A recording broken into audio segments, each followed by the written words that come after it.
Big City Broadcast. President of the Republic of Ghana,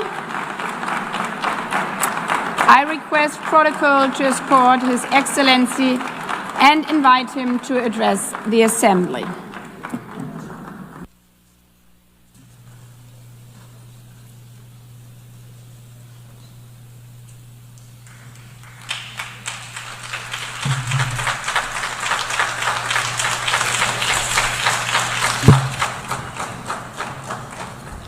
Thank you, Madam President, Mr. Secretary General, Excellencies, ladies and gentlemen.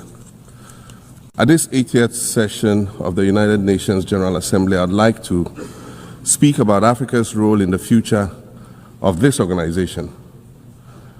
However, it's impossible to do that without first considering the collective role that Africa played in its founding, which was small and relatively insignificant.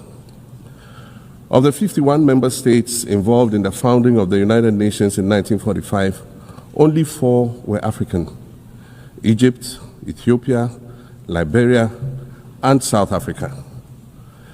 It is important to point out that the United Nations came into being in the aftermath of World War II because of the inability of its predecessor, the League of Nations, to avert a large-scale global conflict, which had been its guiding purpose when it was founded in 1920 at the end of the First World War. Out of the 42 founding member states of the League of Nations, only 3 were African: Liberia, the Union of South Africa, and Ethiopia. Egypt was to join later in 1937. Africa's overall participation in the organization's founding was minimal and relatively unimportant. That's because before all the other talks and meetings, representatives from a group of 14 nations gathered in Berlin for a series of discussions that began in 1884 and which led to the partitioning and formal colonization of the African continent, which is also called the Scramble for Africa. It has famously been written that past is prologue. Well, in the past, the majority of the 54 nations that now comprise Africa were never offered a seat at the table where plans for a new world order were being drawn. But, Madam President, as fate would have it, the tables are turning, and Africa's role in the authorship of whatever is yet to come for this world is going to be huge, and it will be consequential. According to this organization's own projections, by the year 2050, more than 25% of the world's population is expected to come from the African continent. Additionally, by 2050, 1/3 of all young people aged between 15 to 24 will be residing on the African continent. So you see, the future of this world is African. Allow me to say this once again a little louder for those of you in the back. The future is African.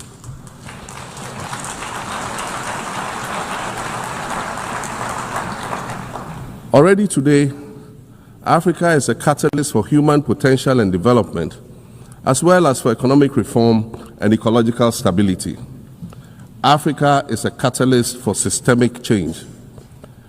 If this reality, which is fact-based and straightforward, seems provocative or unsettling, perhaps it's because you are viewing it through the lens of centuries of filters, colonialism and imperialism, and the resulting implicit bias. Maybe you are unaware of the resilience of African nations or their remarkable ability to make a strong comeback just when you think it's safe to count them out. That is what is happening right now in my own country, Ghana. Our constitution limits leaders to 2 4-year terms. In January, I was sworn in for a second term, which, let me point out, was non-consecutive with my first term. Our currency, the Ghana cedi, was rapidly depreciating, faced with rising inflation, a huge debt burden, and low morale amongst our citizens. My new administration settled down quickly and embarked on an ambitious program of comprehensive transformation designed to restructure Ghana's economic foundation and enhance our competitive standing globally. We refer to this process of recalibration as our reset agenda. In just 8 months, we have achieved significant reduction in inflation from 23.8% in December 2024 to 11.5% in August 2025, restoring price stability for our citizens. Additionally, our currency, the Ghana cedi, has appreciated considerably against other currencies, with Bloomberg reporting it as the best performing currency in the world at one point. Our improved sovereign credit rating reflects increasing investor confidence in our economy, and our 24-hour economy initiative promises to transform our economy. And there's a renewed willingness amongst our people to trust that their elected officials have Ghana's interests at heart and that we're progressing together. Madam President, I believe that in honor of this milestone celebration, the United Nations should also embark on a process of serious recalibration and establish its own reset agenda. Since the organization's founding, the number of UN member nations has nearly quadrupled. And quite frankly, it is not the same world that it was back then when the UN was formed. I mentioned earlier that I began my second non-consecutive term as president this past January. My first term ended in January 2017. In that span of time, 8 years, the world has changed with such ferocity. My first days in office after my return felt as though I had just awakened from a Rip Van Winkle-style sleep. Now, no, that was only after 8 years. Imagine then what it will be like after 80 years since the founding of the United Nations. In 1945, the sun had not yet set on the largest empire in history. The most common mode of international travel was by sea. The personal computer had not been invented, let alone made portable. And television, a new convenience, was still in its infancy, albeit in black and white color. Relations between the US and the Soviet Union were turning frosty, with Winston Churchill declaring that an iron curtain has descended across the European continent. Fast track 80 years on. In today's world, hundreds of thousands of commercial flights take off and land every day. Libraries have been digitized so that volumes of literature can exist on a small device, small enough to fit inside your pocket. We live in a world of cryptocurrency, artificial intelligence, social media, the internet and its dark hidden dungeon of the dark web, all of which carry a potential threat to global peace and security. Climate change is real, and we're fighting a losing battle against the loss of Maldives and other island nations to the rising sea level, against the loss of Timbuktu to desertification and the Amazon forest to global warming and deforestation. Madam President, the UN Founding Charter is outdated when it comes to representation in this August Assembly. The most powerful post-World War II nations are still being rewarded with an almost totalitarian guardianship over the rest of the world. And yet, the first sentence in Chapter 2, Article 1 of the UN Charter declares that the organization is based on the principle of sovereign equality of all its members. If this were true, and was the case, a continent as large as Africa, with its numerous UN member states, would have at least one permanent seat on the Security Council.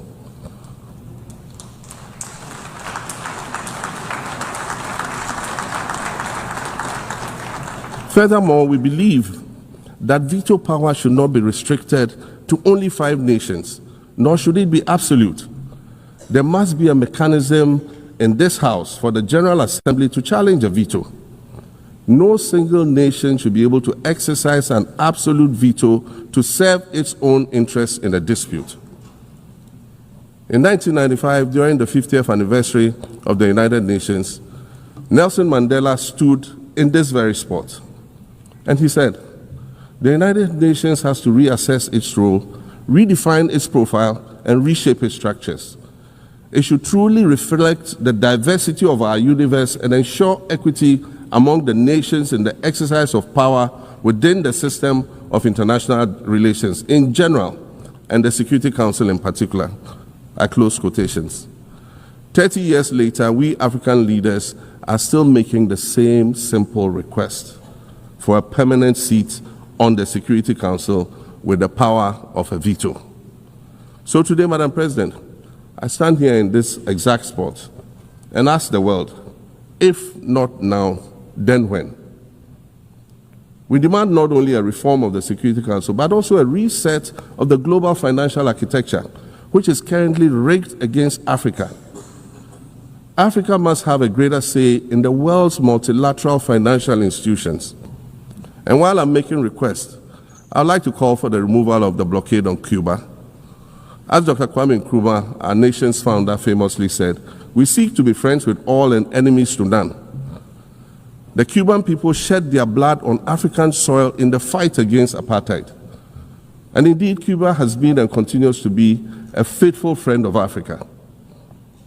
You see, the very fact that I can stand here and ask these things and say these things, and the fact that all nations can ostensibly gather here to address critical global issues, air our grievances, and express our concerns, that is what makes the survival of this organization so important. In every old city or village, you will find a town square, or a courtyard, or a plaza that once served as a gathering space for the citizens of the community and their leaders. Meetings and celebrations were held there, as were trials and elections. And these were spaces that brought people together and held them together as a community. Sadly, time and technology have eroded these spaces. Madam President, in many ways, the United Nations is the proverbial town square of our modern global village. And it has never been more critical for us to protect this one space that brings and holds the world nations together as a community. The internet, social media platforms, and artificial intelligence offer us the illusion of connectivity, when in fact what they do is reinforce isolation by using algorithms that ensure that we do not receive new ideas and perspectives, but rather more of the same content. We are served alternative facts and manipulated images, making it easy to disseminate disinformation and sow seeds of division amongst communities.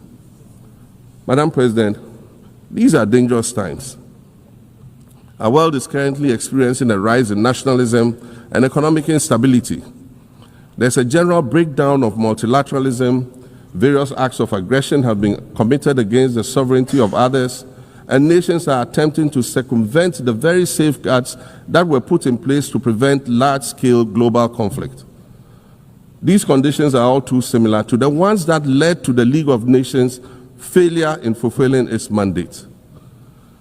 The denial of visas to President Abbas and the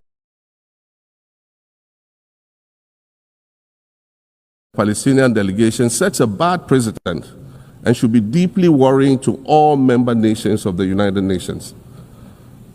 Ghana recognized the state of Palestine in 1988 and supported a two-state solution to the conflict since then.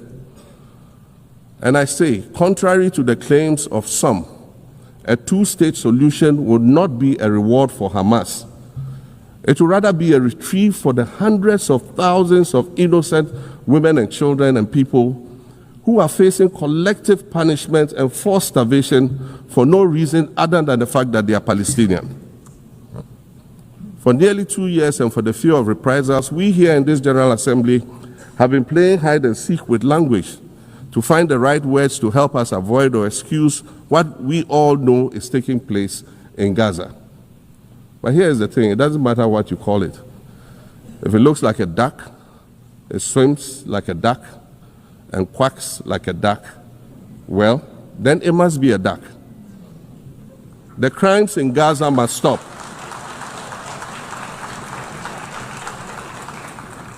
The crimes in Gaza must stop.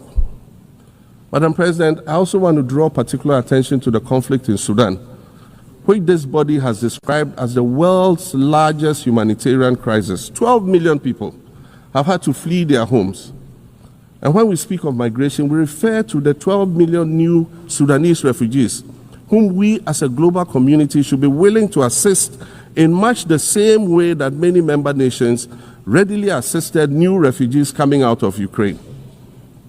Let's dispense with the euphemisms and dog whistles and speak frankly. It is not a mystery that when leaders of Western nations complain of their migration problems, they are often referring to immigrants from the global south. But many of those immigrants are climate refugees. And interestingly, the global north emits 75% more greenhouse gases than the global south. However, the effects of climate change are more severe in the global south because we lack the resources to address them effectively. And so when the desert encroaches on our villages and towns and they become unlivable, we are forced to flee. Warsan Shire, a Somali-born prophet, a Somali-British poet born in Kenya to Somalian refugee parents, was London's first youth poet laureate. She writes in her poem titled Home. And it says, you have to understand that no one puts their children in a boat unless the water is safer than the land. No one bends their palms under trains beneath carriages. No one spends days and nights in the stomach of a truck feeding on newspaper unless the miles traveled mean something more than just a journey. Madam President, we cannot normalize cruelty. We cannot normalize hatred. We cannot normalize xenophobia and racism.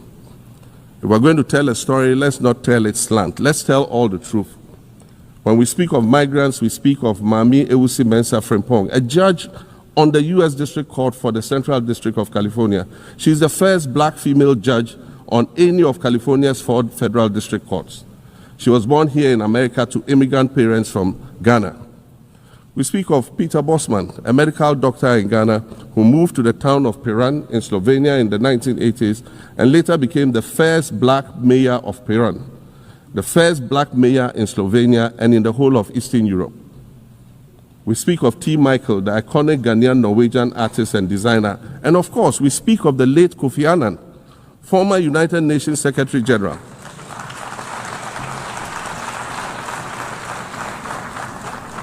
Former United Nations Secretary General and Nobel Peace Prize recipient, who was born in Ghana but spent his adulthood in various places in America and Europe. These are people who have brought great distinction to the countries that they decided to call home. Just as the migrants and the children of migrants before them did, I dare say these are not invaders. These are not criminals. Madam President, the slave trade must be recognized as the greatest crime against humanity. As the African champion on reparations, Ghana intends to introduce a motion in this August body to that effect. More than 12.5 million Africans were forcibly taken against their will and transported to create wealth for the powerful Western nations. We must demand reparations for the enslavement of our people and the colonization of our land that resulted in the theft of our natural resources, as well as the looting of artifacts and other items of cultural heritage that have yet to be returned in total. We recognize the value of our land and the value of our lives, as did our colonizers, as well as the governments that happily paid reparations to former slave owners as compensation for the loss of their property in quotes. And that property for which they received compensation was paid referred to enslaved people who had been freed. Madam President, an increasingly insecure world is witnessing upward spending on defense budgets of bilateral partners and steep cuts in official development assistance. Since July 2024, it is estimated that there's been a 40% drop in humanitarian aid globally. In this era of global uncertainty, Africa must exercise sovereignty over its natural resources to raise the necessary funds to ensure the well-being of its citizens. The days of parceling out vast concession areas to foreign interests for exploitation must come to an end. We'll continue to welcome foreign investment, but we must negotiate better for a bigger share of the natural resources that belong to us. And we must insist on value addition to these resources. We're tired of the continued image of poverty-stricken, disease-ridden rural communities living at the periphery of huge foreign-controlled natural resource concession areas.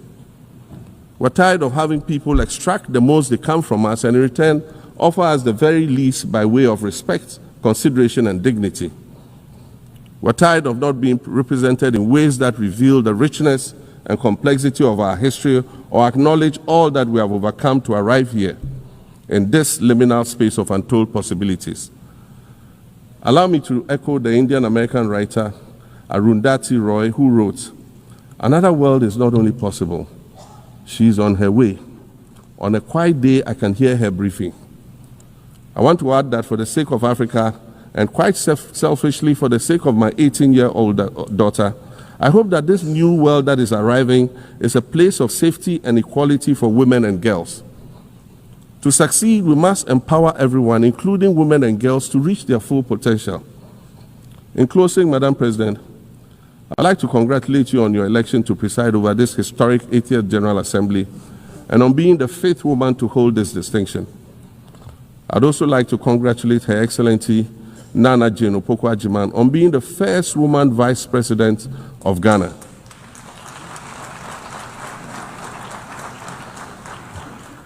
Now every Ghanaian girl knows the heights to which she can ascend. Words matter, but issues of representation matter even more, which is why Ghana looks forward to the appointment of a woman as Secretary General of this organization in the near future. Madam President, Your Excellencies, I thank you for your kind attention.